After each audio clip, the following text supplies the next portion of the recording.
Olá, meu amigo, minha amiga, boa noite. Que bom que você escolheu estar aqui conosco mais uma noite. Nós estamos indo para o oitavo domingo, a oitava noite de culto, né? Esses domingos especiais, domingos de esperança. E eu queria mandar alguns abraços. Mandar alguns abraços para alguns amigos, esses amigos especiais que têm nos acompanhado.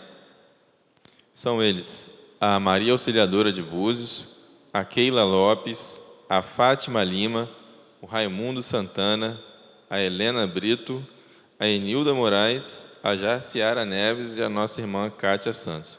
Então, um abraço para todos os amigos aí de Macaé, da igreja de Macaé, do distrito de Macaé, do distrito de Parque Aeroporto, dos outros locais aí que têm nos acompanhado.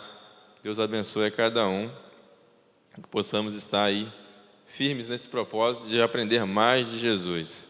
Então, nós estamos no oitavo domingo e eu queria enfatizar que na descrição do vídeo aí há um link onde você pode convidar os seus amigos e ali colocar o nome dele, o contato, para que nós possamos orar, possamos fazer contato e também ele poder aprender mais.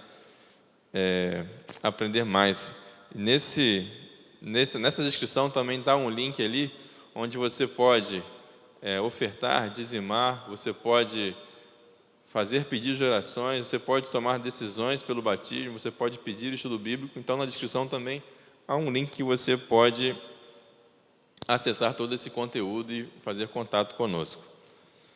E eu queria fazer um apelo, um pedido a você que está nos assistindo. Espalhe esse vídeo, encaminhe para seus familiares, vizinhos, amigos. Espalhe as boas novas, encaminhe para essas pessoas.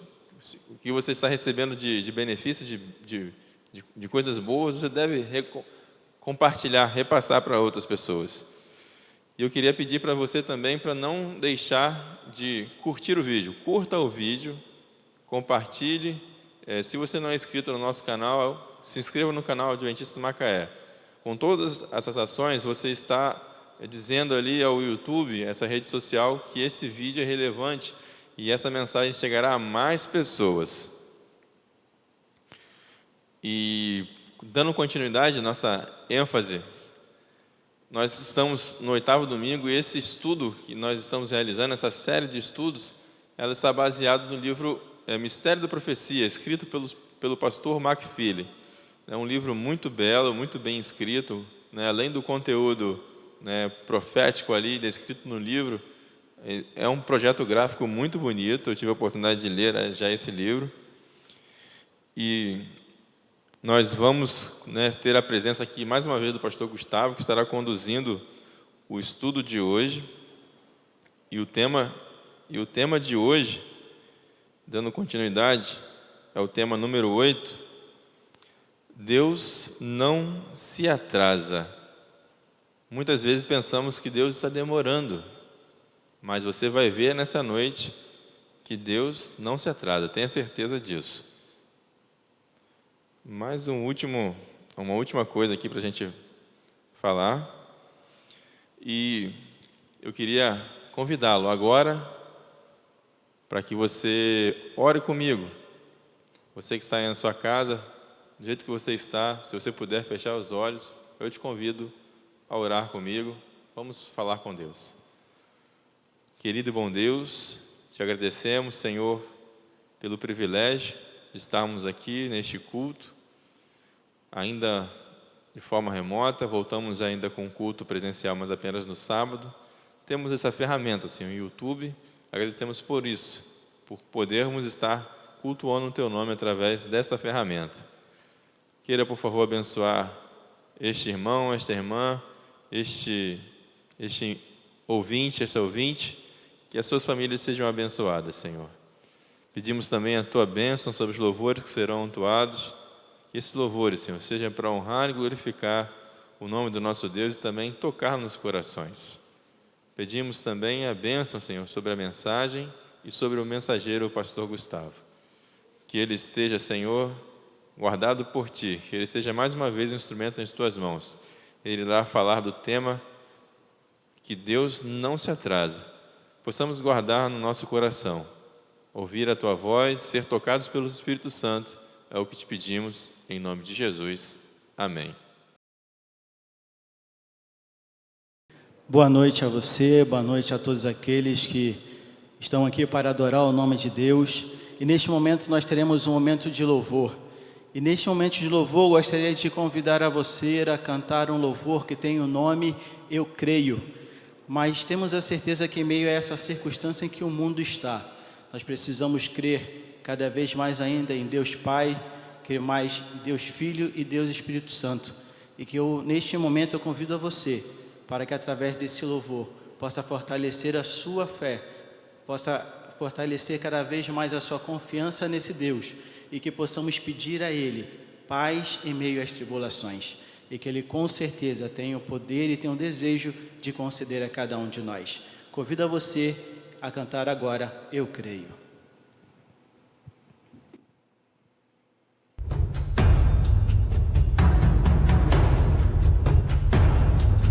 Devemos crer no que está escrito na palavra. Devemos crer no sangue de Jesus que foi derramado por nós e nos quer dar essa salvação e uma vida eterna na Canaã celestial.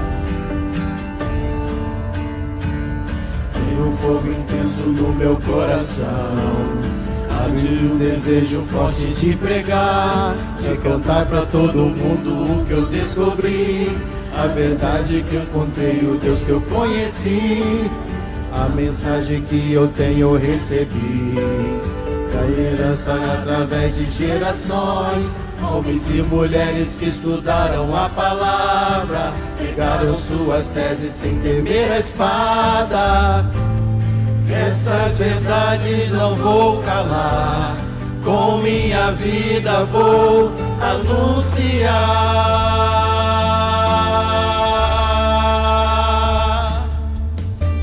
Eu creio só no que está escrito na palavra. Eu creio que sou salvo somente pela graça.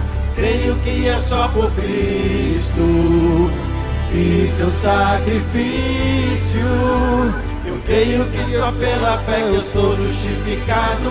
Eu creio que só Deus merece ser glorificado. Creio com minha mente e coração no mesmo amor daquela geração.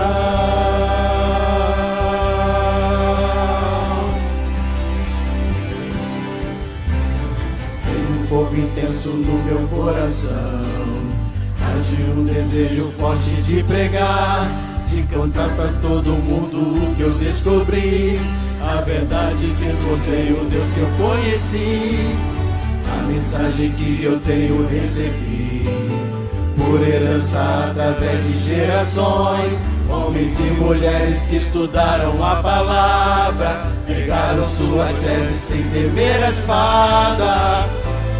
Essas verdades não vou calar, com minha vida vou anunciar.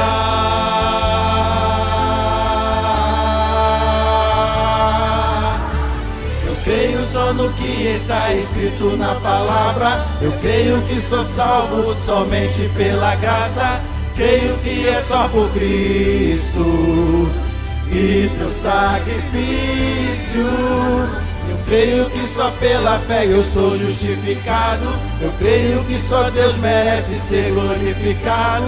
Creio com minha mente e coração no mesmo amor daquela geração.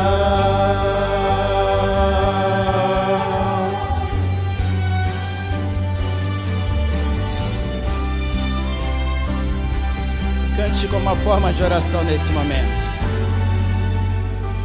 Eu creio só no que está escrito na palavra. Eu creio que sou salvo somente pela graça. Creio que é só por Cristo e seu sacrifício. Com toda a força. Eu creio só no que está escrito na palavra. Eu creio que sou salvo somente pela graça. Creio que é só por Cristo e seu sacrifício. Eu creio que só pela fé que sou justificado. Eu creio que só Deus merece ser glorificado. Creio com minha mente e coração no mesmo amor daquela geração.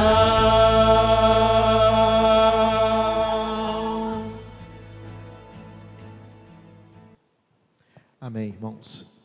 Agora vamos louvar o nosso Deus cantando o hino louvor, né? Falar com Deus, ok?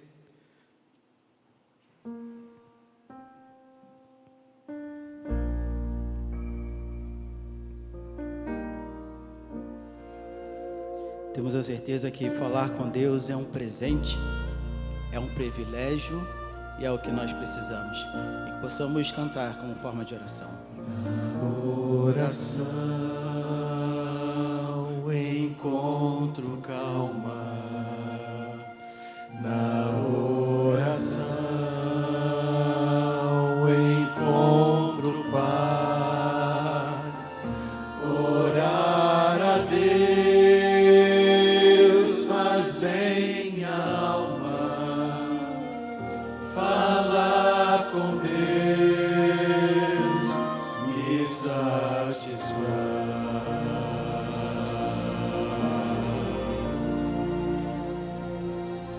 Falar com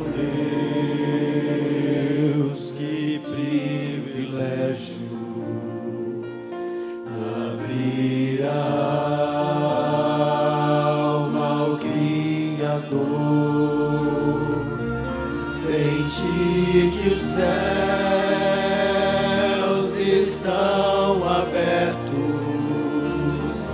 e ouvir a voz do Salvador.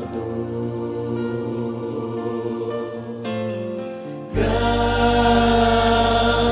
é o nosso Deus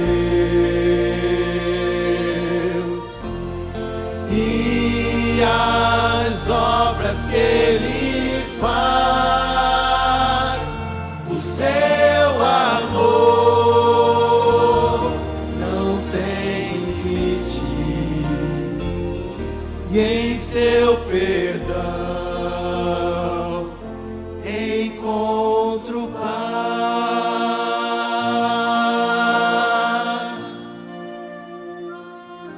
Falar com Deus é o que preciso, pois Ele é fonte de poder. Só nele a vida faz sentido, pois me dá forças pra viver. Grande é o nosso Deus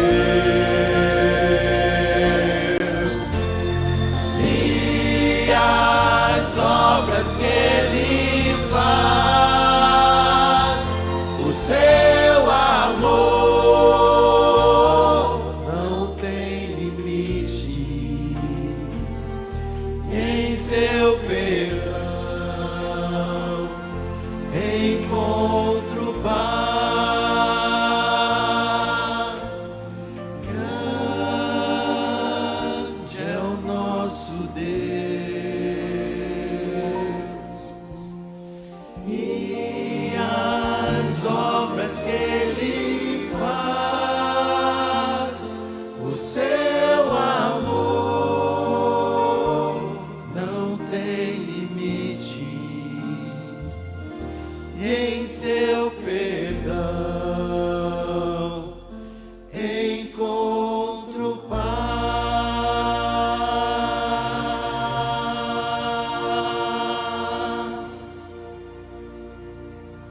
Que Deus seja louvado. Olá, amigos, boa noite. Que alegria poder estar com vocês novamente e assim podermos continuar com a nossa série. Na semana passada nós não tivemos a oportunidade de estarmos juntos por conta de um programa especial que foi apresentado, mas hoje é uma alegria poder revê-los, nem que seja ainda de forma online, de forma virtual, mas poder interagir com vocês, poder estar aqui passando esse momento estudando a palavra de Deus é muito bom. Eu quero, antes de tudo, convidar você para um momento especial de oração, porque sempre que vamos abrir a palavra de Deus, precisamos pedir o auxílio do Espírito Santo, porque sem o auxílio do Espírito Santo, que é o maior intérprete das Escrituras, não conseguiremos compreender. Então, feche seus olhos e falemos com o Senhor. Querido Deus e eterno Pai, a nossa gratidão, Senhor Deus, porque o Teu Espírito tem nos guiado à Tua palavra. A nossa gratidão, Senhor, porque através do Teu Santo Espírito temos compreendido os Teus planos para a nossa vida, para a vida de Teus filhos aqui na terra. Sagrado Deus e Pai, visita este filho, Senhor Deus, que está neste momento assistindo essa transmissão. Fale ao coração dele de uma forma poderosa. Faça, Senhor Deus, com que ele entenda o Teu plano revelado em Tua santa palavra. Ó Deus, nós Te agradecemos e pedimos que o Senhor nos abençoe. Em nome do Senhor Jesus. Amém. Muito bem. Hoje o nosso tema é um tema muito, muito importante. E a pergunta que eu faço a você é: Deus se atrasa? Bom, essa pergunta está na mente de muitas pessoas, principalmente aqueles que estudam a Bíblia, as profecias, e se perguntam: por que Jesus ainda não voltou? Afinal de contas, essa promessa da volta de Jesus que encontramos em João 14, 1-3, já foi feita há mais de 2000 anos, e no entanto, o Senhor ainda não voltou. E algumas pessoas questionam até mesmo o Senhor, falam: será que Deus não irá cumprir com a sua promessa? O fato é que a Bíblia ela é clara em dizer que Deus nunca se atrasa. Até mesmo lá na carta de 2 Pedro, capítulo 3, versículo 9, o apóstolo diz que não retarda o Senhor a sua promessa. Percebe? Ali está dizendo que Deus não se atrasa, mas Deus sabe o momento certo, Deus sabe a hora certa. E no estudo de hoje nós iremos comprovar isso, iremos ver que Deus tem uma visão do quadro geral, de que Deus enxerga de uma forma completa, diferente da nossa maneira de enxergar, de nossa forma limitada. E nesta noite nós vamos estudar sobre a maior profecia de tempo que a Bíblia apresenta, a maior profecia de tempo. E nesta profecia nós vamos enxergar cada detalhe das promessas e do cumprimento de Deus. Bom, como eu falei para você, o nosso maior sonho é a volta do Senhor Jesus. É o maior desejo do nosso coração. Eu já disse, existem mais de 2.500 citações bíblicas sobre este grande evento. E eu quero dizer uma coisa para você: Jesus está muito perto de voltar. E sabe, a gente entende através da palavra de Deus, através da Bíblia, que o momento em que estamos vivendo, devemos dedicar tempo ao estudo da Bíblia, principalmente aos livros de Daniel e Apocalipse, porque são livros que se encontram no Antigo e no Novo Testamento, que tem tudo a ver com o tempo do fim, tempo que nós estamos vivendo, esse tempo que nós estamos vivendo, pois a Bíblia mostra que nós estamos vivendo no tempo do fim. Por isso eu quero convidar você a ler comigo agora o livro de Daniel. É interessante que no início dessa série, você está lembrado, nós começamos estudando o livro de Daniel. Nós falamos sobre o capítulo 2, falamos sobre a estátua, o sonho do rei Nabucodonosor, está lembrado? Falamos sobre os metais que tinha ali. Eu vou relembrar a sua memória. Falamos sobre a cabeça de ouro, os peitos e braços de prata, o quadril de bronze, as pernas de ferro, os pés em parte barro e em parte ferro. Ali nós mostramos o futuro do mundo num capítulo e vimos que no final de tudo, essa estátua foi destruída por uma pedra cortada sem auxílio de mão. Está lembrado? É interessante que quando nós estudamos o livro de Daniel, estudamos isso no capítulo 2, não tivemos a oportunidade de estudar o capítulo 7, onde são apresentados animais, 4 animais, percebemos que a profecia ela vai numa crescente e a compreensão também. Em cada capítulo, maiores detalhes vão sendo acrescentados. Então, dentro do desfecho do grande conflito, quanto mais você vai se aprofundando no livro de Daniel, maior visão você tem do quadro geral. E agora nós estamos aqui no capítulo 8 de Daniel. Abra aí a sua Bíblia no capítulo 8 de Daniel. E certamente Deus tem bênçãos para a sua vida neste capítulo. E eu quero chamar a sua atenção que diferentemente do capítulo 2 e semelhante ao capítulo 7, aqui no capítulo 8 nós também temos a presença de animais. Porém, há um detalhe. No capítulo 7, por exemplo, nós temos animais que não são considerados animais de sacrifícios, não são considerados animais limpos. Ali nós temos um leopardo, nós temos um leão, nós temos um urso, mas aqui no capítulo 8, nós temos dois animais. Aqui fala de um bode e de um carneiro, animais que eram oferecidos dentro do sistema sacrificial do santuário. Em outras palavras, o que eu quero dizer para você é que o capítulo 8 de Daniel, por apresentar estes animais, mostram que todo este capítulo está envolvido com a cena do santuário e principalmente com um dos cerimoniais que era realizado ali. Sim, esses animais, o carneiro e o bode, eram animais que eram oferecidos pelo momento da purificação do santuário no antigo Israel. Ou seja, já percebemos de início que o capítulo 8 trata das cenas da purificação do santuário. E quando nós lemos aqui capítulo 8, e nós vamos ler aqui o versículo 14, nós encontramos a maior profecia de tempo, biblicamente falando. Olha o que diz capítulo 8, versículo 14.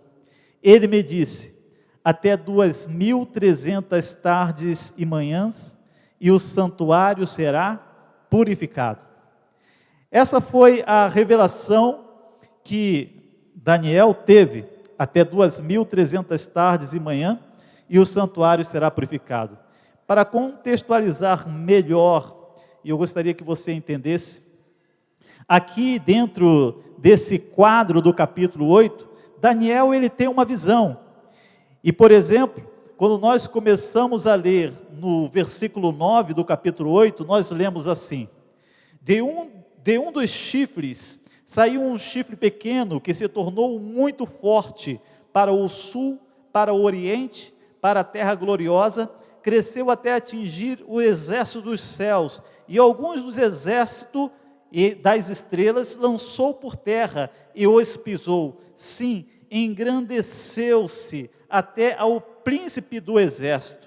Dele tirou o sacrifício diário, e o lugar do seu santuário lhe foi deixado abaixo.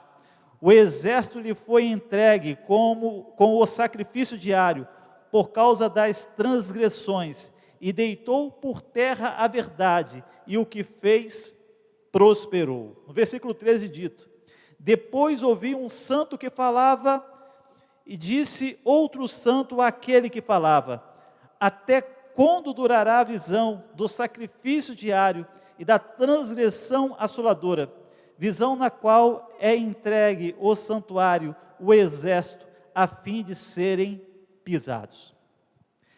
Bom, aqui no capítulo 8 nós encontramos este bloco dentro da profecia, e surge um elemento. Percebemos que logo após a queda do Império da Grécia, surge um elemento, um poder que se torna forte e poderoso, e esse poder faz guerra contra o povo de Deus. E isso deixa Daniel muito perturbado, quando ele vê as ações desse poder. Esse poder aqui é tido como o chifre pequeno. É interessante que ele é o mesmo poder apresentado por Paulo em 2 Tessalonicenses, capítulo 2, versículo 7, ou apresentado pelo apóstolo João no livro de Apocalipse, capítulo 13. Esse poder é identificado como o anticristo. E aqui nós percebemos que este poder se levanta contra o propósito de Deus, contra o plano de Deus, se levanta contra o sistema da salvação, contra o ministério de intercessão de Cristo. E é dito que esse poder lança a verdade por terra, pisa a verdade, prospera, faz guerra contra o povo de Deus. E Daniel olha esse poder agindo, atuando. E ele então, enxergando tudo isso, ele fica se perguntando, até quando? Até quando? Sabe, é interessante que a resposta vem, até 2.300 tardes e manhã, e o santuário será purificado. Até 2.300 tardes e manhã, e o santuário será purificado. Aqui, amados, nós podemos entender que esse poder, ele seria detido, finalizado, com a purificação do santuário. A purificação do santuário. E aqui eu quero chamar a sua atenção, porque a purificação do santuário é algo que nós aprendemos quando estudamos o tabernáculo terrestre, o tabernáculo que Deus pediu que Moisés construísse ali no deserto, e ali Deus instituiu os cerimoniais, havia o sacrifício diário, mas havia também um sacrifício que era praticado uma vez ao ano, no 10º dia do 7º mês. Esse sacrifício, ele era oferecido no lugar santíssimo, diferente do sacrifício diário, que era ministrado diariamente no lugar santo. E um detalhe, nesse local somente o sumo sacerdote poderia entrar. Era diferente, porque no diário o sacerdote oficiava, mas neste caso aqui, era somente o sumo sacerdote. Esse dia era considerado como um dia de juízo, exatamente. Yom Kippur, dia do juízo, o dia da purificação. Era o dia do ajuste, do acerto de conta. Durante todo o ano, havia um movimento de entrada para dentro do santuário, do tabernáculo. Os pecados confessados eram levados para dentro do tabernáculo por meio do sangue, e ali ficava um registro de todo aquele que aderiu ao plano de salvação. Porém, uma vez ao ano, no 10º dia do 7º mês, era necessário uma purificação, uma cerimônia para purificar aquele local, tanto de forma física como de forma ritual. Então, eu quero só que você tenha isso em mente para que nós possamos entender o que está querendo ser falado aqui no versículo 14. Em outras palavras, esse dia da purificação era um dia de juízo, de um acerto de conta, onde todos os nomes seriam examinados. Agora, perceba que Daniel viu tudo isso, mas ele não conseguiu entender. Ele queria entender, mas não conseguiu. É interessante que no final desse capítulo, aqui no verso 27, é dito, Daniel 8, verso 27, eu, Daniel, enfraqueci e estive enfermo alguns dias, então me levantei e tratei dos negócios do rei. Espantava-me com a visão e não havia quem a entendesse. Percebe? Aqui mostra que Daniel, ele ficou doente, e isso era uma reação muito comum quando os profetas, eles se deparavam com uma visão ou uma revelação de Deus. Daniel, diante da visão, ele adoeceu, ficou doente durante alguns dias, e não conseguiu entender, não conseguiu compreender. E sabe, você se lembra que lá no capítulo 2, quando Daniel estava diante de uma crise, o que ele fazia? Ele se colocava diante de Deus e orava. Nós podemos observar esta característica na vida de Daniel. E sempre quando nós temos uma dificuldade na palavra de Deus, nós precisamos recorrer ao Senhor. Nós precisamos buscar o Senhor em oração, para entendermos. E eu vou estudar com você aqui, vamos ver que foi isso que Daniel fez. para que ele pudesse entender a visão, ele começou a buscar, orar e estudar a palavra de Deus. O capítulo 9 vai mostrar isso. Porém, antes, todavia, eu queria que você entendesse, porque eu estou falando aqui dessa profecia de tempo, e talvez para você fica meio confuso, até 2.300 tardes e manhã e o santuário será purificado.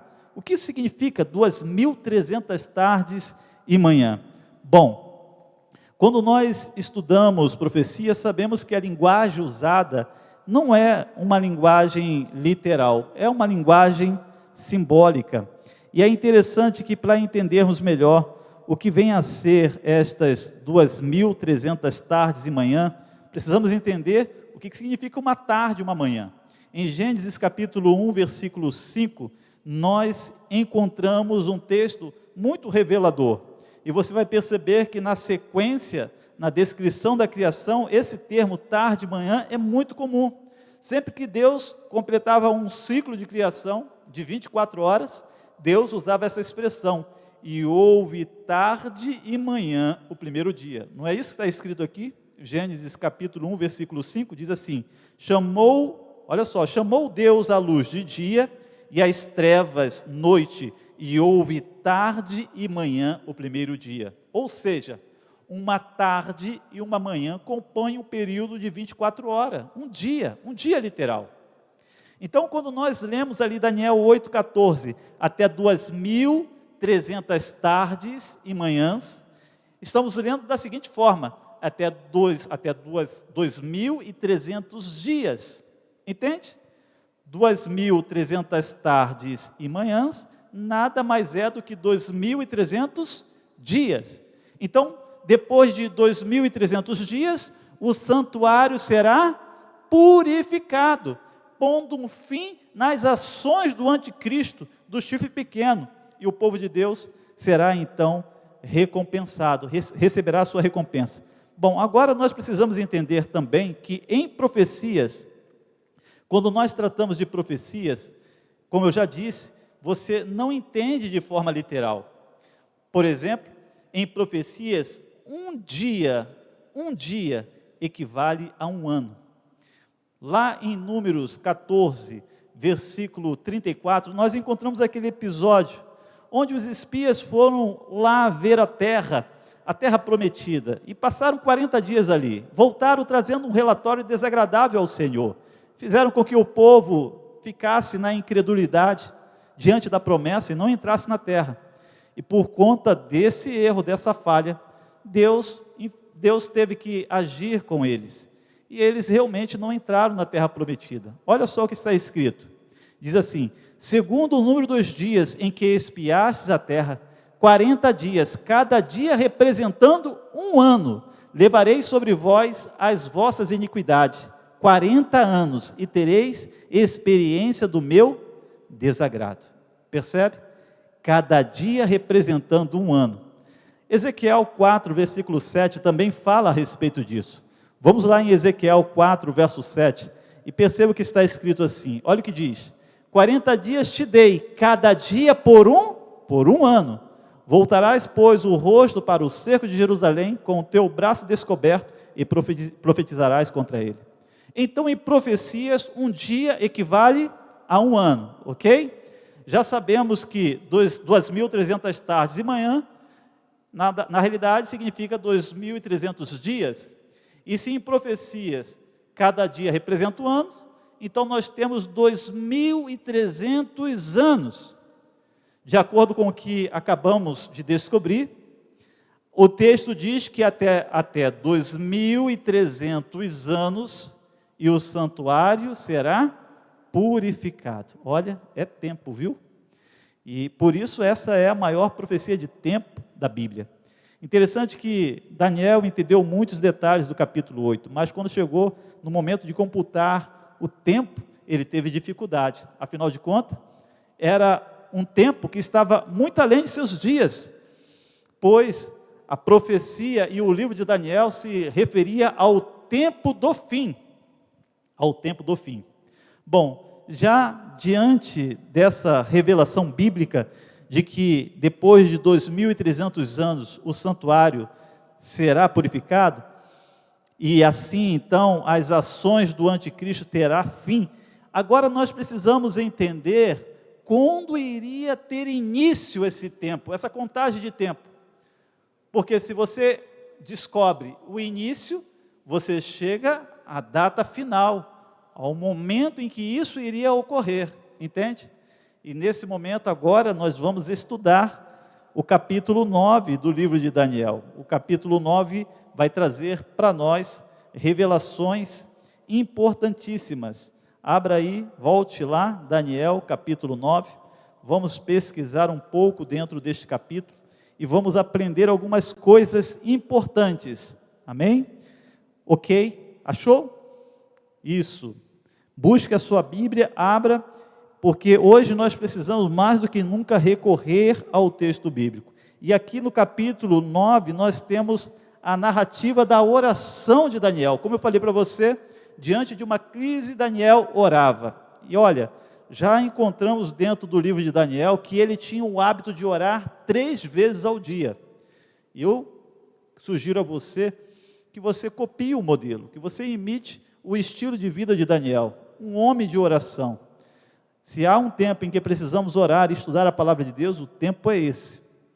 Daniel, ele estudando a palavra de Deus, estudando as Escrituras, chegou à compreensão de que eles já estavam ali no exílio da Babilônia, já estavam ali há 70 anos, era o momento de Deus cumprir a sua promessa, era o momento de Deus fazer com que o povo voltasse para Jerusalém, para a terra prometida, porque eles estavam ali exilados na Babilônia, cerca de 1.500 quilômetros de distância, e se os judeus permanecessem ali, como é que a profecia iria se cumprir?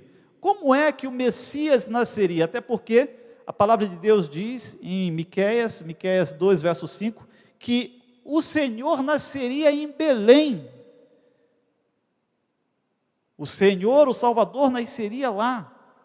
Então, de fato, o povo precisava voltar para a terra prometida. Isso era importante. E agora tem esta visão, e Daniel precisa compreender. Quando nós lemos aqui no capítulo 9, no versículo 16, nós encontramos assim: ó Senhor, segundo todas as tuas justiças, aparte-se a tua ira e o teu furor da cidade de Jerusalém, do teu santo monte, por causa dos nossos pecados, por causa das iniquidades de nossos pais, se tornaram Jerusalém e o teu povo opróbrio para todos os que estão em redor de nós. Daniel reconhecia que o povo estava naquela condição, no exílio, longe da terra da promessa, por conta de seus próprios pecados, por conta dos pecados que eles cometeram. E eu quero dizer uma coisa para você: uma vida entregue ao pecado não tem outro destino senão o fundo do poço. E naquele momento, o povo estava no fundo do poço. E sabe, Deus muitas das vezes permite os seus filhos chegarem ao fundo do poço para que eles possam olhar para cima. É isso mesmo. O povo judeu teve que chegar ao fundo do poço, perder a terra, ficar escravos numa nação pagã para poderem olhar para cima e se lembrar de Deus. Às vezes precisamos ser levados a uma situação caótica para então reconhecer que sem Deus nada somos, nada podemos fazer, para então reconhecermos que precisamos de Deus. E foi isso que aconteceu com o povo no passado. Quero chamar a sua atenção agora para o verso seguinte. Perceba que no versículo 17, Daniel, em sua oração, ele cita o santuário. Ele diz: agora, pois, ó Deus nosso, ouve a oração do teu servo e as súplicas, e sobre o teu santuário assolado, faze resplandecer o rosto por amor do Senhor. Agora, em sua oração, o servo Daniel, ele ora em favor do santuário que estava assolado, ele pede em favor do santuário. E sabe, queridos, Deus, ele ouve a oração dos seus filhos. Daniel continua com a sua oração, clamando ao Senhor, e no versículo 19, no versículo 20, é dito assim: falava eu ainda, e orava, confessava o meu pecado e o pecado do meu povo de Israel, e lançava a minha súplica perante a face do Senhor, meu Deus, pelo monte santo do Senhor, meu Deus. Falava ainda na oração, quando o homem Gabriel, que eu tinha observado na minha visão, ao princípio, veio rapidamente voando e me tocou a hora do sacrifício da tarde. Ele queria instruir-me, falou comigo e disse: Daniel, agora saí para fazer-te entender o sentido. No princípio das tuas súplicas saiu a ordem, e eu vim para te declarar, porque és muito amado. Considera, pois, a coisa e entende a visão. Gente, que coisa tremenda. Daniel estava orando, e o texto bíblico diz que quando Daniel começou a clamar, quando Daniel começou a pedir a Deus que lhe desse entendimento, é dito que logo no início das súplicas, dos pedidos, das orações de Daniel, saiu a ordem. E Gabriel, o anjo Gabriel, veio para instruir o servo de Deus. E é dito, porque ele era amado, muito amado no céu. Sabe, queridos, como é bom quando nós recebemos da parte de Deus essa aprovação. Como é bom quando ouvimos uma palavra como essa, de que Deus ama os teus servos, de que Deus ama os teus filhos que vivem em integridade, que o buscam de todo o coração. E Daniel vivia em integridade, Daniel buscava o Senhor de todo o coração, e aqui vemos que diante das súplicas de Daniel, Deus estava atento, e logo no início, Deus esteve pronto a enviar um mensageiro para dar ao servo entendimento. Eu quero dizer uma coisa para você: se você tem vivido um conflito na sua vida espiritual, se você tem sentido o desejo de conhecer mais as Escrituras, então faça o seguinte: passe a orar, passe a clamar a Deus, porque assim como Deus enviou um anjo para fazer com que Daniel compreendesse, certamente o Senhor, através do seu Santo Espírito, lhe dará o entendimento, porque esta é a vontade de Deus, que você compreenda o propósito dele para a sua vida. E o propósito de Deus para a sua vida está revelado em sua palavra, nas Escrituras. E agora, eu quero que você preste bastante atenção, porque agora Daniel ele vai ter um entendimento da visão. Ele vai compreender essa profecia de 2.300 anos. Aqui nós vamos encontrar, a partir do versículo 24, cada detalhe que irá ocorrer dentro desse tempo de 2.300 anos. Então eu vou fazer com você aqui uma leitura dos versos 24 em diante, e depois nós vamos explicar o que o texto está querendo dizer. Acompanhe comigo, Daniel capítulo 9, versículo 24 em diante, diz assim: 70 semanas estão determinadas sobre o teu povo e sobre a tua santa cidade, para fazer cessar a transgressão, para dar fim aos pecados e para expiar a iniquidade, para trazer justiça eterna, para selar a visão e a profecia, para ungir os santos dos santos, ok? Então, preste bem atenção, quero que você, neste momento, me acompanhe no raciocínio. Aqui, o anjo está instruindo Daniel, e ele está dizendo que 70 semanas estariam determinadas, ou separadas para quem? Para o povo de Daniel, para a cidade de Daniel. Está se referindo automaticamente ao povo de Israel e a Jerusalém.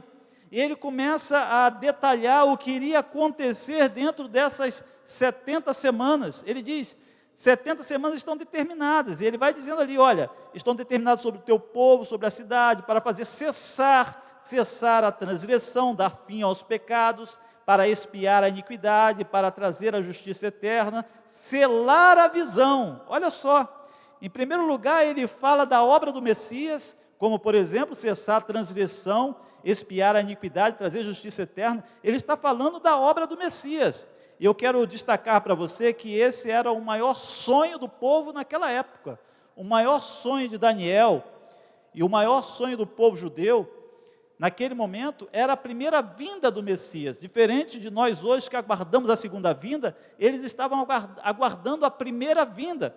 Então, aqui o anjo Gabriel já mostrou para Daniel que dentro dessas 70 semanas o Messias viria e realizaria a sua obra. E não somente isso, essas 70 semanas também serviriam para selar ou confirmar a visão. Que visão?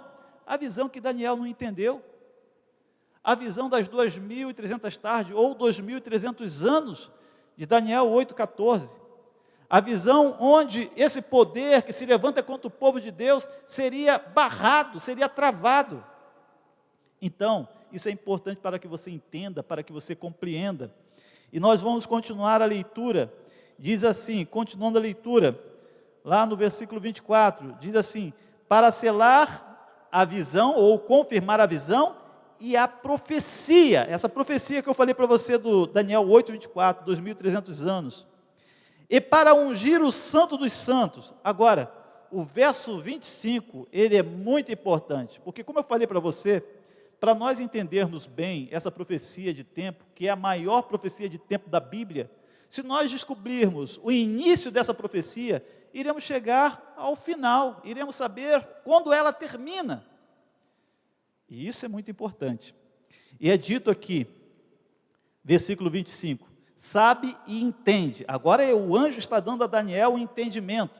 Sabe e entende, desde a saída da ordem para restaurar e para edificar Jerusalém, até ao ungido, ao príncipe. Ungido e príncipe aqui é uma menção a Cristo, Messias. Até ao ungido, ao príncipe, 7 semanas e 62 semanas. As praças e as circunvalações se reedificarão, mas em tempos angustiosos.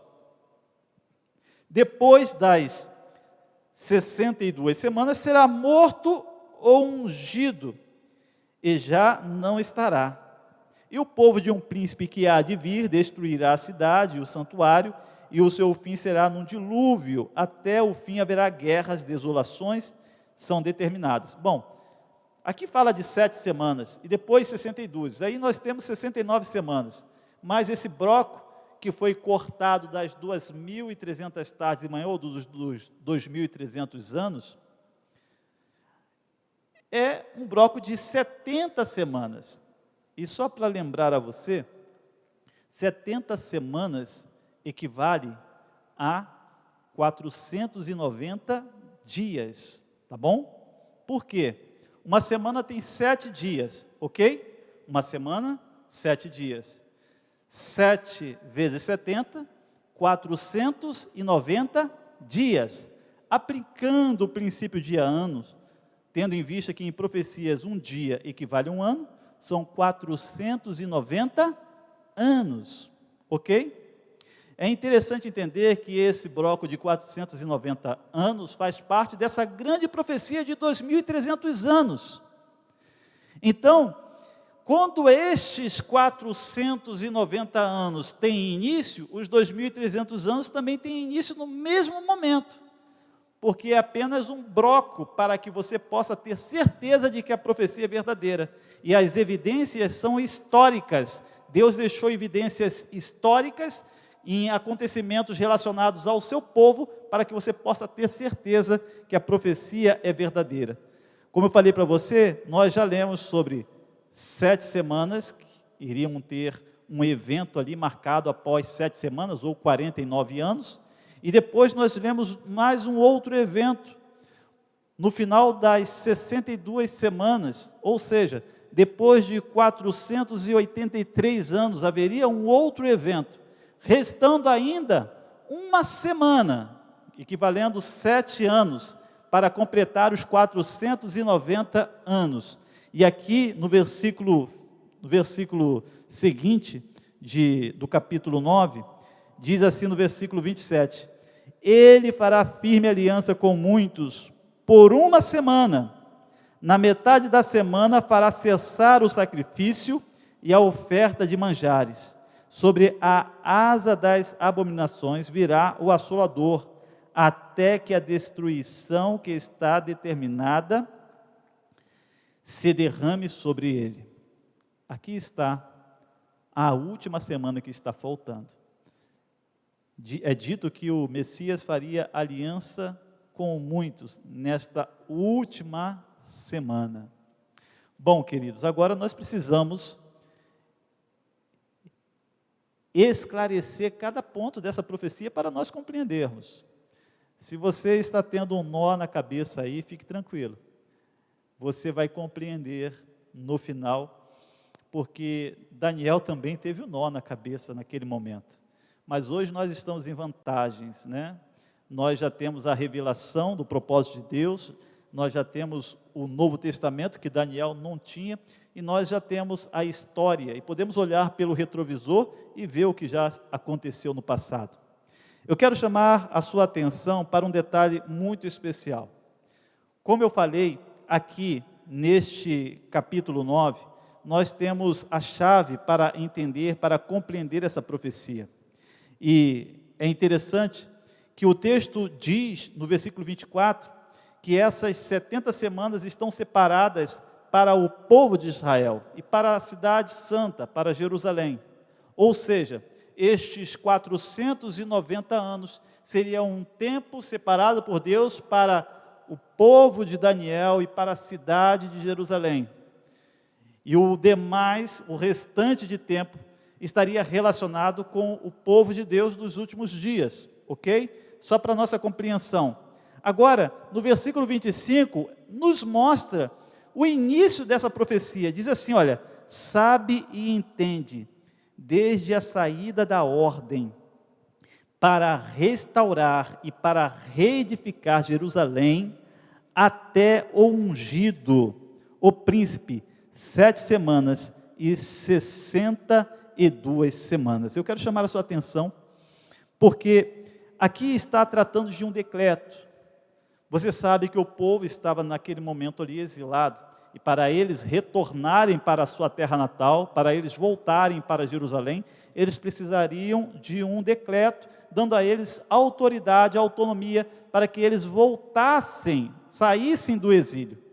E sabe, é interessante entender que a Bíblia mostra que houve alguns decretos. Primeiro Ciro fez um decreto, depois nós temos Dario fazendo um outro decreto, mas o decreto conclusivo para o retorno do povo foi feito pelo rei Artaxerxes. E eu quero convidar você a abrir a Bíblia no livro de Esdras, capítulo 7. Esdras 7, nós vamos ler a partir do versículo 11.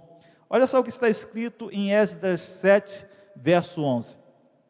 Esta é a cópia da carta do rei Artaxerxes, deu ao sacerdote Esdra, o escriba das palavras, dos mandamentos e dos estatutos do Senhor sobre Israel.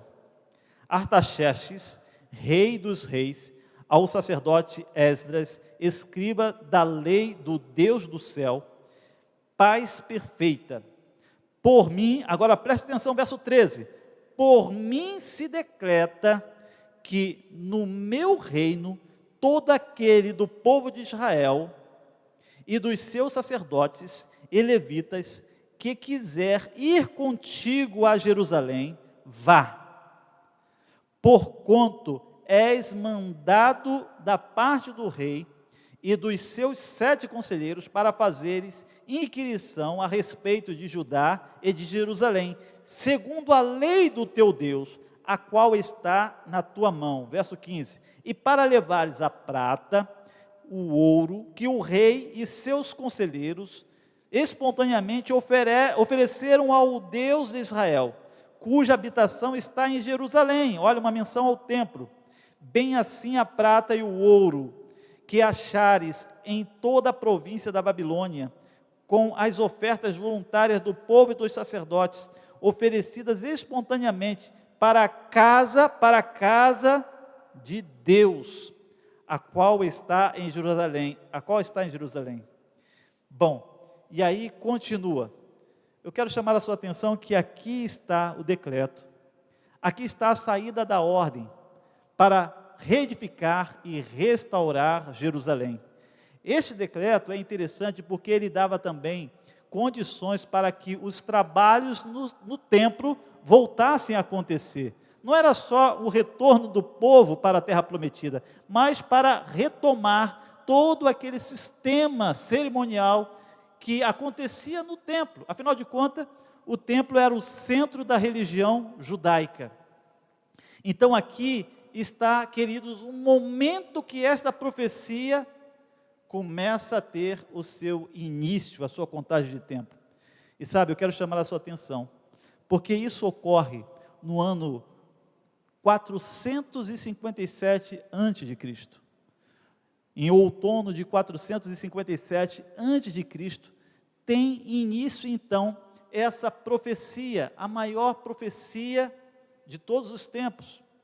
E também este bloco de 490 anos que confirmaria esta visão que Daniel teve no capítulo 8, versículo 14. O fato é que lá, quando nós lemos ali no livro de Daniel, no capítulo 9, você vai perceber que já no início ali, quando nós começamos a ler, Daniel capítulo 9, verso 24, é dito que as 70 semanas estavam determinadas sobre o povo, sobre a santa cidade, e nós vamos lendo ali toda a obra que seria feita.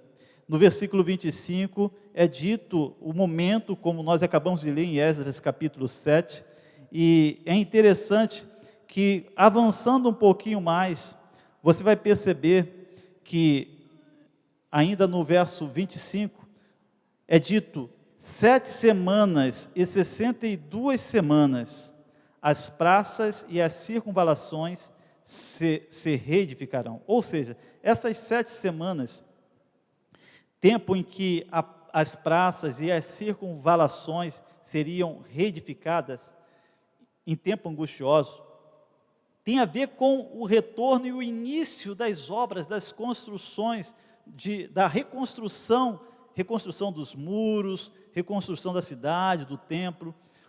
7 semanas equivale a um período de tempo de 49 anos, ou seja, 49 anos foi o tempo para toda essa restauração.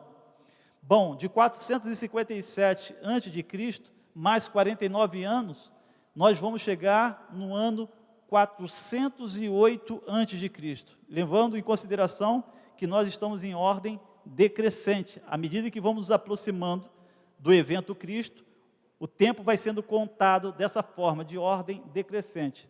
457, agora já estamos em 408, 49 anos já se passaram desde o início dessa profecia.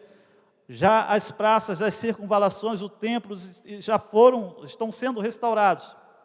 Bom, ainda temos mais 62 semanas, ou 434 anos. E estes 434 anos, ou as 62 semanas, somadas com os 49 anos, ou 7 semanas, um total de 69 semanas, ou 483 anos, isso mesmo, 69 semanas vezes 7, vai dar 483 anos. Esse tempo vai nos levar diretamente no ano 27 de nossa era. Entende? No ano 27 da era cristã. E sabe, você sabe que o ano 27, ele é um ano marcado para nós. Por quê? Porque na primavera do ano 27 da era cristã, na primavera do ano 27, depois de Cristo, foi o momento em que Jesus foi batizado. Exatamente isso. No ano 27 da era cristã, Jesus vai até João Batista para ser batizado. E como nós lemos ali, dentro desta profecia de 490 anos, aqui fala sobre a cidade, que estaria um tempo determinado sobre ela, mas também fala da obra do Messias. É dito que ele faria cessar o sacrifício e a oferta de manjares, traria a justiça eterna. Percebe? Fala sobre a obra do Messias. E agora a profecia aponta o momento em que Jesus é batizado. E não somente isso, mas o momento em que Jesus dá início ao seu ministério terrestre. Porque durante um bom período de tempo Jesus esteve no anonimato. Esteve ali junto com o pai, José, trabalhando na carpintaria, mas depois que ele vai a João Batista, depois que ele então é batizado, ele entra em cena. E eu quero chamar a sua atenção, porque a profecia fala a respeito disso.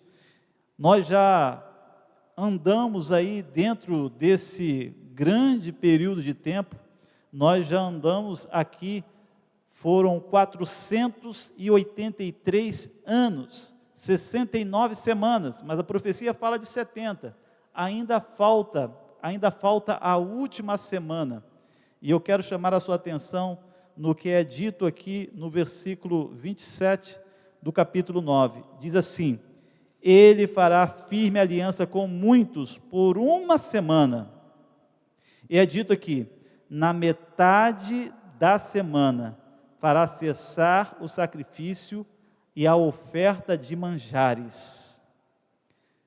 Sobre a asa da abominação virá o assolador, até que a destruição que está determinada se derrame sobre ele. Bom, aqui está um ponto importante. Nós já andamos por 483 anos, 69 semanas, mas ainda falta uma semana. E agora nós estamos aqui na última semana. Estamos agora no ano 27 da era cristã, 27 depois de Cristo. E ainda temos mais 7 anos pela frente. E é dito que na metade desses 7 anos, é dito aqui que ele, o Senhor, faria cessar o sacrifício e a oferta de manjares. Bom, Jesus já havia sido batizado, ele já havia sido ungido pelo Espírito Santo, como mostra aqui a profecia bíblica. E agora ele inicia o seu ministério. E você sabe que o ministério de Jesus, o ministério terrestre, durou 3 anos e meio. E é interessante porque a metade de uma semana são 3 dias e meio. Ou seja, em profecia cada dia é 1 ano. A metade de uma semana profética são 3 anos e meio. Na metade desta semana, no final do seu ministério terrestre, no ano 31 da era cristã, Jesus fez cessar o sacrifício e a oferta de manjares. E não somente isso, Jesus fez nesse momento, como é dito aqui no versículo 24, é dito, ele fez cessar a transgressão, ele deu fim aos pecados, fez expiar a iniquidade e trouxe a justiça eterna. Quando que isso ocorre? Isso ocorre quando Jesus entrega a sua vida por mim e por você na cruz do Calvário.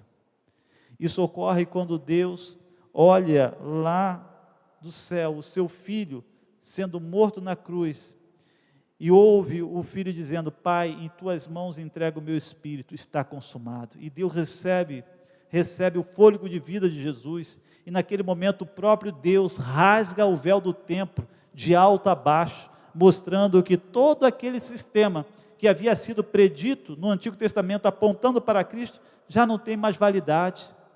Porque, como disse João, eis o Cordeiro de Deus que tira o pecado do mundo. Naquele momento, o Cordeiro de Deus fora morto ali na cruz do Calvário. Sabe, esse evento mostrou claramente o cumprimento profético, da mesma forma que o anjo havia revelado a Daniel. E eu quero chamar a sua atenção porque aqui nós chegamos na metade da semana, ainda falta mais 3 anos e meio. E o que acontece 3 anos e meio depois, cumprindo ali as 70 semanas ou 490 anos? Em 3 anos e meio, após 3 anos e meio, nós chegamos no ano 34 de nossa era.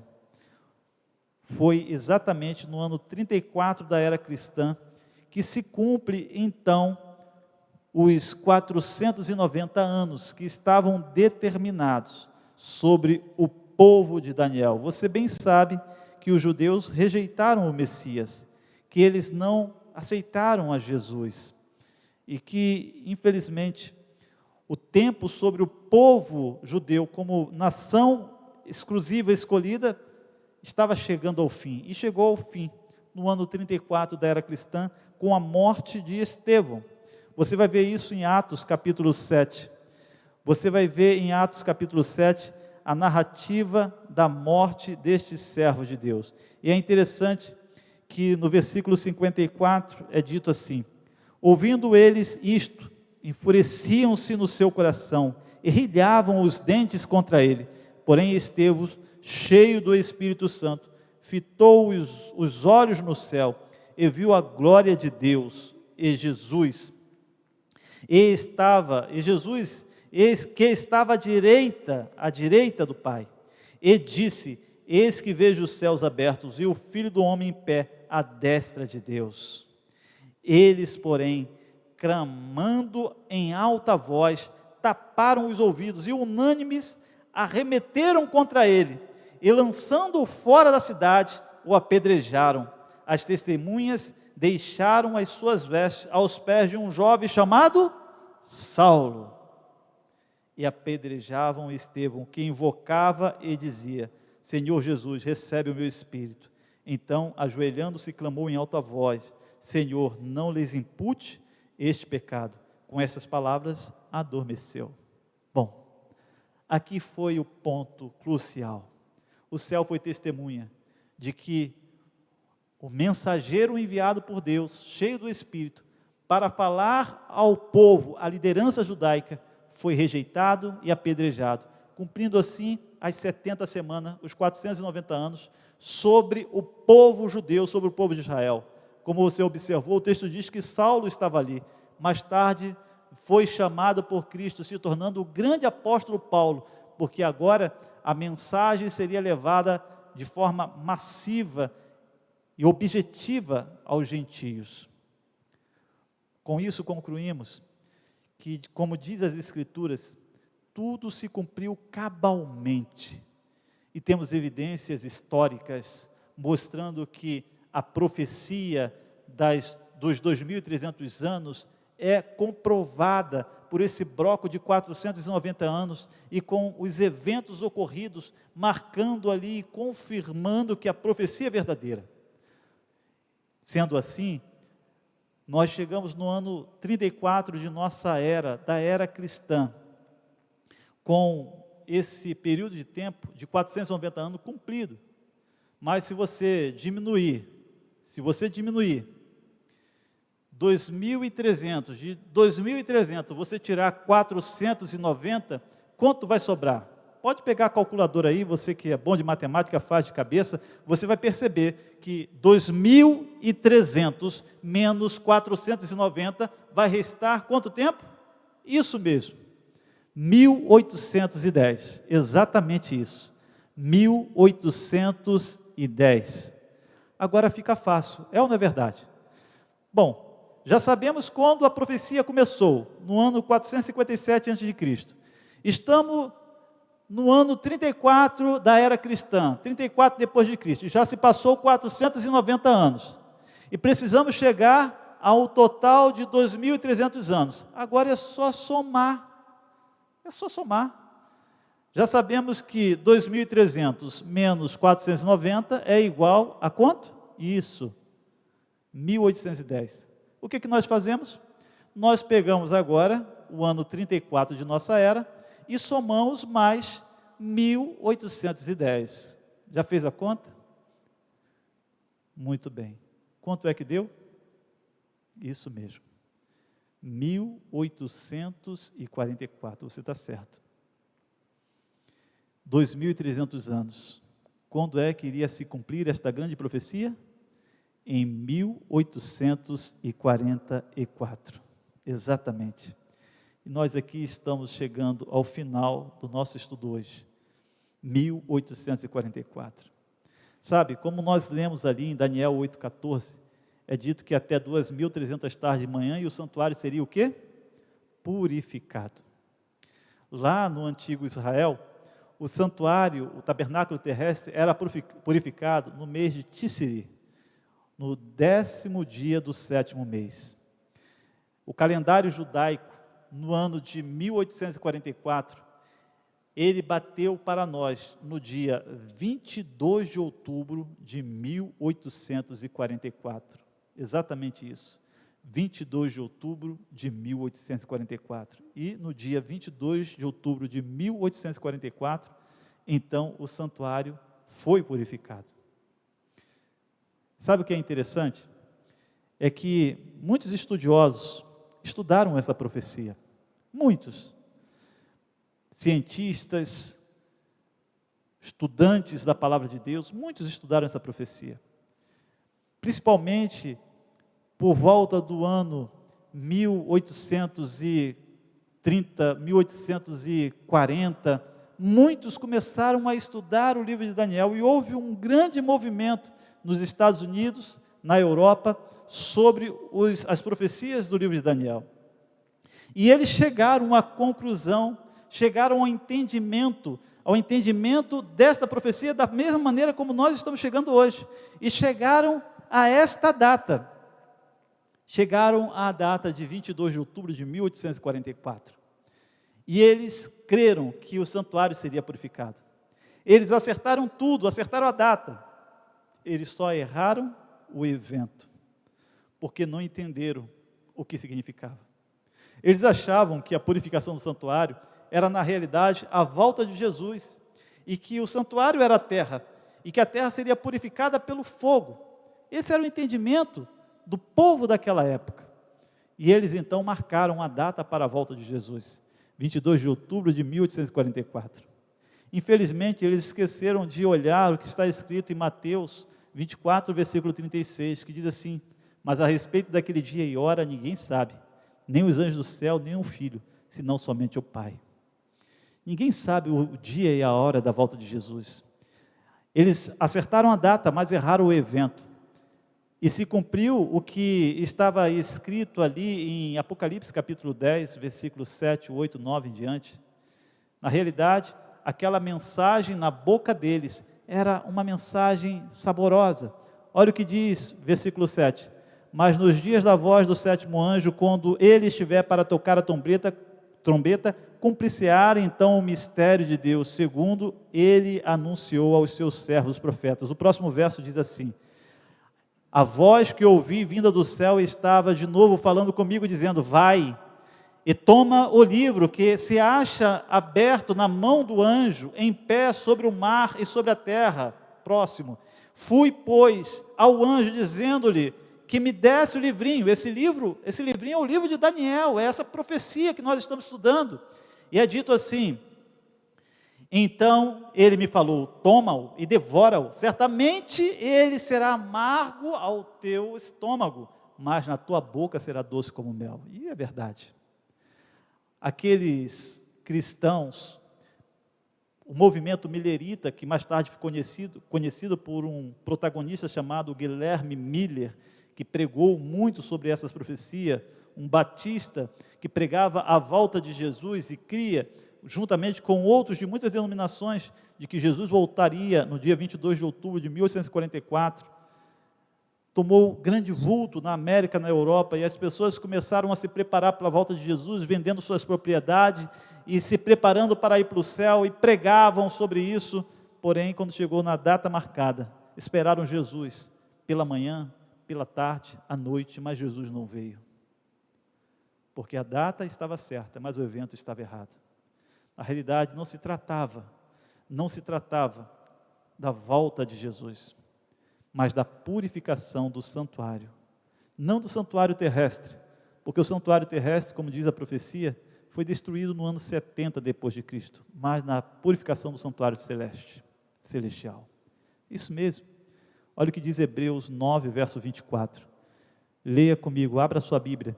Hebreus 9, versículo 24. Diz assim: porque Cristo não entrou em santuário feito por mãos e figura do verdadeiro, porém no mesmo céu, para comparecer agora por nós diante de Deus. Percebe? Jesus, ele entrou no mesmo céu. Nem ainda para oferecer, preste atenção, nem ainda para se oferecer a si mesmo, muitas vezes, como sumo sacerdote, cada ano, entra no Santo dos Santos com o sangue alheio, mas ele entrou com o seu próprio sangue em favor de todos nós. Amém? Sabe, queridos, eu quero dizer uma coisa para você. A partir, então, dessa data, 22 de outubro de 1844, começou uma obra no céu, no santuário celestial, no lugar santíssimo. Que obra é essa? Abra sua Bíblia agora em Apocalipse capítulo 14, versículo 6 e versículo 7. Olha o que diz Apocalipse 14, versos 6 e 7. Vi outro anjo voando pelo meio do céu, tendo um evangelho eterno para pregar aos que se assentam sobre a terra, a cada nação, tribo, língua e povo, dizendo em grande voz: temei a Deus e dá-lhe glória, pois é chegada a hora do seu juízo, e adorai aquele que fez a terra, o céu, a terra, o mar e as fontes das águas. É dito: temei a Deus e dá-lhe glória, pois é chegada a hora do seu juízo. De fato, foi isso que aconteceu em 22 de outubro de 1844. Chegou a hora do juízo. Iniciou-se a hora do juízo.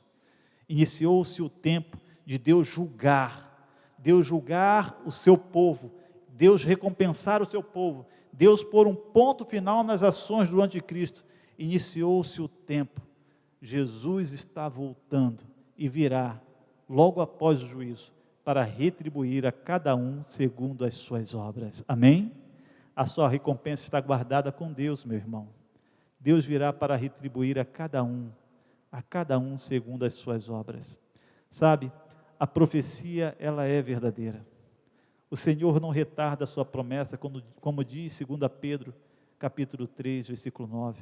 Antes, Ele é longânimo, não querendo que nenhum pereça, mas que todos cheguem ao arrependimento. Deus jamais se atrasa. Não, o Senhor jamais se atrasa. Ele sabe o tempo certo, Ele sabe o momento certo, e Ele está agindo na sua vida e na minha vida. Podemos crer na palavra de Deus, podemos ter confiança nas promessas do Senhor, assim como vimos nesta profecia de 2.300 tardes de manhã ou 2.300 anos, é verdadeira, é fiel, irá se cumprir. É justamente nesse momento, a partir então de 22 de outubro de 1844, quando muitos eles enfrentam a decepção, quando muitos então, diante do fato de Jesus não voltar naquela data, eles têm um desapontamento, muitos abandonam a fé, muitos saem, muitos se voltam contra, porém Deus levanta naquele momento ali um povo, e é nesse momento, após esse desapontamento, que um grupo começa a estudar a Bíblia, procurando através da oração e do estudo da palavra, para saber o que aconteceu, o que deu errado. Eles chegam ao entendimento, eles chegam à compreensão que não se tratava da volta de Jesus, mas se tratava do início do ministério de Cristo, em sua segunda fase no santuário celestial. Esse grupo, mais tarde, ele é então organizado e reconhecido como a Igreja Adventista do Sétimo Dia. E sabe, essa igreja, ela tem uma mensagem especial para você. Ela tem uma proclamação especial. Ela diz que Jesus está voltando e você precisa se preparar para se encontrar com Ele. É o momento de preparar as malas, porque o Senhor está voltando para nos levar em uma grande viagem, rumo ao céu, rumo às mansões celestiais. Na próxima semana nós estaremos abordando mais profundamente sobre esse tema. Iremos falar sobre o juízo, mas eu quero nesse momento fazer um apelo ao seu coração, sabe? A Bíblia não diz o dia e a hora que Jesus irá voltar. Existem algumas coisas que nós também não sabemos, o dia e a hora. Por exemplo, você não sabe o dia e a hora que você irá partir. Você também não sabe o dia e a hora em que a porta da graça irá se fechar, assim como não sabemos o dia e a hora da volta do Senhor Jesus. Mas o que é importante é que, seja qual for o evento, nós precisamos estar prontos. E eu pergunto, você está pronto? Caso você descanse no pó, você está pronto para, naquele grande dia, quando Jesus voltar, você acordar e poder abraçá-lo? Se a porta da graça se fechar hoje, você está pronto para estar diante de Deus na sua vinda? Se Jesus voltar hoje para você, amanhã ou mês que vem, você está pronto? Então é um momento de se preparar. E como é que eu me preparo? Entregando a minha vida nas mãos de Deus, entregando o meu coração a Jesus. Você já entregou a sua vida ao nosso Senhor? Talvez você pense, mas eu tenho tantos pecados. Jesus tem um convite para você. Vinde a mim todos que estão cansados e sobrecarregados, e eu vos aliviarei. Tomai sobre vós o meu jugo e aprendei de mim, porque sou manso e humilde de coração, e acharei descanso para a vossa alma, porque o meu jugo é suave e o meu fardo é leve. É o momento de você ir a Jesus. É o momento de você confessar os seus pecados ao Senhor. É o momento de você ter os seus pecados perdoados. A Bíblia diz que Ele é fiel e justo para nos perdoar e para nos purificar de todo pecado. Deus quer te lavar, Deus quer te perdoar, Deus quer te convidar para que você aceite a Jesus Cristo como seu Salvador. Se você ainda não é batizado, Deus deseja que você tome a decisão e seja batizado, para que os seus pecados sejam cancelados, para que quando o seu nome for chamado no céu, você esteja aprovado diante de Deus. Por isso eu quero orar com você, mas antes nós vamos ouvir este louvor, e logo após eu estarei orando e clamando pela sua vida.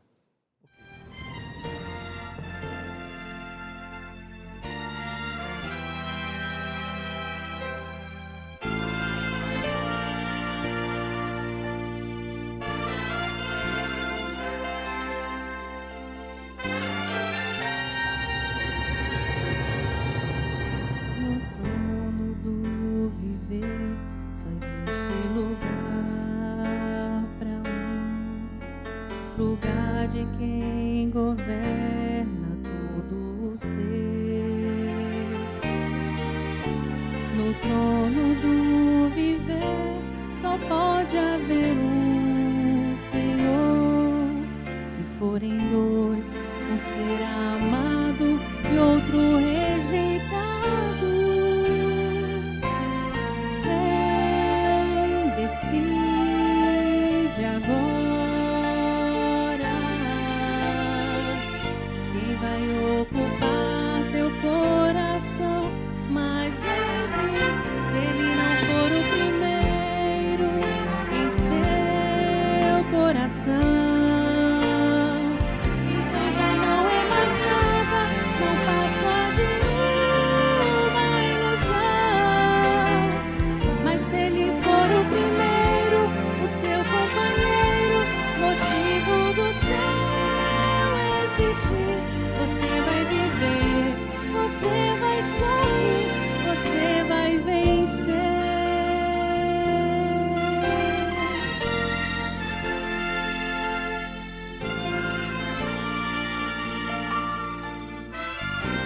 Um novo dia vai nascer pra você e pra mim. Depende de aceitar Jesus no viver. É hora de beber da fonte da vida. Você verá, em Jesus existe plena alegria. Vem, decide agora. Quem vai ocupar seu coração, mas lembre, se ele não for o primeiro em seu coração,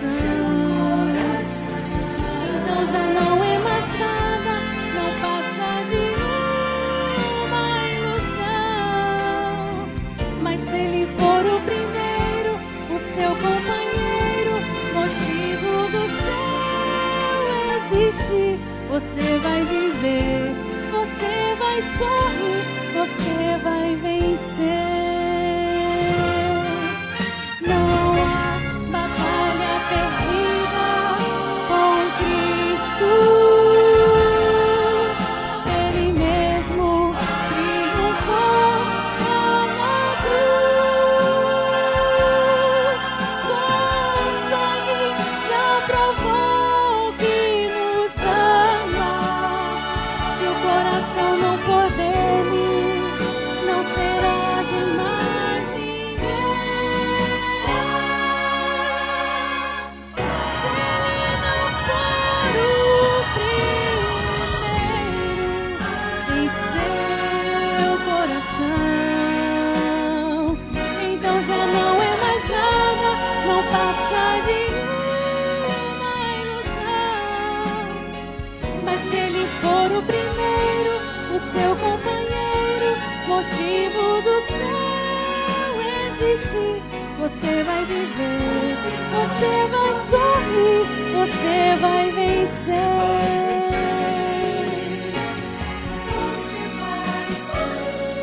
Você vai sorrir, vai vencer.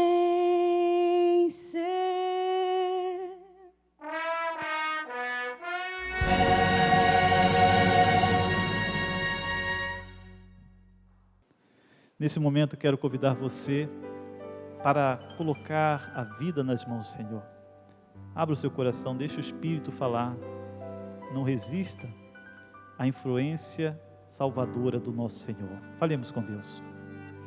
Querido Deus e eterno Pai, nesta noite, Senhor Deus, aprendemos em Tua palavra que o Senhor nunca se atrasa. Aprendemos que o Senhor tem o controle de tudo em Suas mãos. Aprendemos, Senhor Deus, de que estamos vivendo no tempo do fim. Afinal de contas, desde que Daniel recebeu, Pai, aquela visão, tanto tempo já se passou, tanto tempo já se passou. O juízo já teve início desde 1844. E nós sabemos que logo após o término desse juízo, o Senhor Jesus virá para nos buscar. E cremos, Pai, que o Senhor Jesus está muito perto de voltar, pois mais de 1,5 séculos já se passaram desde que o juízo começou. Os sinais mostram a proximidade da volta do Senhor Jesus. Nós não sabemos o dia nem a hora, Senhor Deus, mas entendemos que é tempo de se preparar. Por isso, Senhor Deus, tome a vida deste filho, desta filha, que neste momento abre o coração para o Senhor. Toma a vida, Pai, deste filho que quer selar a vida contigo, dando um passo de fé na decisão de ser batizado. Ó Deus, opera um milagre na vida destes filhos. Por favor, ó Deus, toma a vida de todos estes que estão acompanhando essa série em Tuas santas e poderosas mãos. Nós te pedimos em nome do Senhor Jesus. Amém. Que Deus te abençoe e que você permaneça firme nesse propósito de colocar a vida nas mãos de Deus. Uma feliz semana e um forte abraço.